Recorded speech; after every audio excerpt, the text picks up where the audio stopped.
Hey there, this is Todd with Industrial Comfort.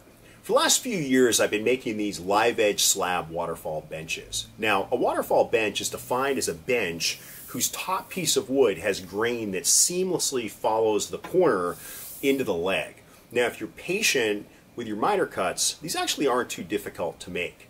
So today I'd like to show you how I made this from a piece of elm slab. Now, the legs are made from bent steel, which I sourced from Etsy. Sometimes I make my own and sometimes I use wood, but it's entirely personal preference.